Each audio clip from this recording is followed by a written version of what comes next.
వెళ్దామని చెప్పి వెళ్ళాను. ఆయనే ఈటీవీ బాపినీడు గారు. ఆయన కలిసి ఇట్లా నా దగ్గర ఒక 2 సినిమాలు ఉన్నాయండి. నేనే చేద్దాం అనుకున్నాను. కానీ నాకు అనిపించింది కరెక్ట్ కాదనే భగవంతుడు ఆపాడేమో తెలీదు. ఈ సినిమాలు మీరు చూసి మీరు చేస్తాను అన్నా సరే, లేదంటే మీరు తీసుకున్నా సరే, నాకు ఇది డెడ్ ఇన్వెస్ట్మెంట్ అని చెప్పి ఫ్రాంక్గా చెప్పాను ఆయనకి. ఆయన అంతా విన్నారు. సరే మా టీంకి ఇస్తాను చూస్తా అన్నారు. అన్న తర్వాత చాలాసేపు చాలా ఆప్యాయంగా మాట్లాడారు. మాట్లాడిన తర్వాత నేను ఒక మాట చెప్తా శివాజీ చేస్తావా అన్నాడు. చెప్పండి సార్, నువ్వు యాక్ట్ చేయవయ్యా అని అన్నారు. నేను చేయనని ఎప్పుడు అనలేదండి ఎవరితో కూడా. శివాజీ రాజకీయాల్లోకి వెళ్ళిపోయాడు, సీఎం అవుతాడు, పీఎం అవుతాడు అని జనం ఊరికే అనుకున్నారు. నాకు అసలు రాజకీయాల్లోకి ఎప్పుడు కూడా వెళ్ళాలని, రాజకీయ పార్టీలో ఉండాలని నేను ఎప్పుడు అనుకోలేదు.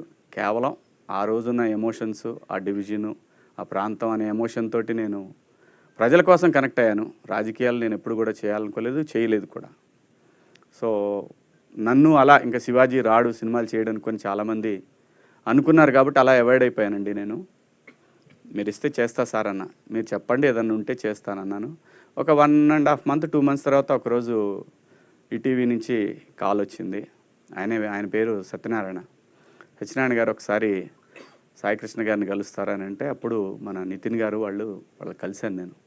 కలిసినప్పుడు వాళ్ళు ఇట్లా ఒక కథ ఉంది వినండి మీరు అని చెప్పి నాకు ఆ రోజు కథ వినిపించారు. అదే 90s #90s middle class biopic.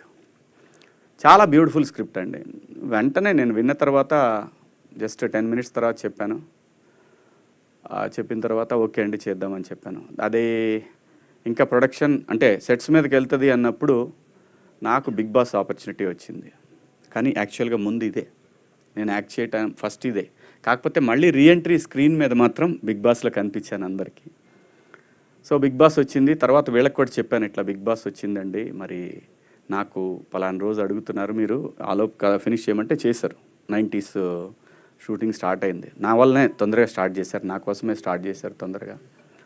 అందరూ అనుకున్నట్టు, చాలామంది అనుకున్నట్టు ఈ క్రేజు అది ఇది ఏమంటే నేను ఎప్పుడు ఇలాగే ఉన్నానండి. నేను వచ్చిన రోజు నుంచి నా లైన్ నేను ఎప్పుడు దాటలేదు. ప్రతి ఒక్కళ్ళు అర్థం చేసుకోవాల్సింది ఏంటంటే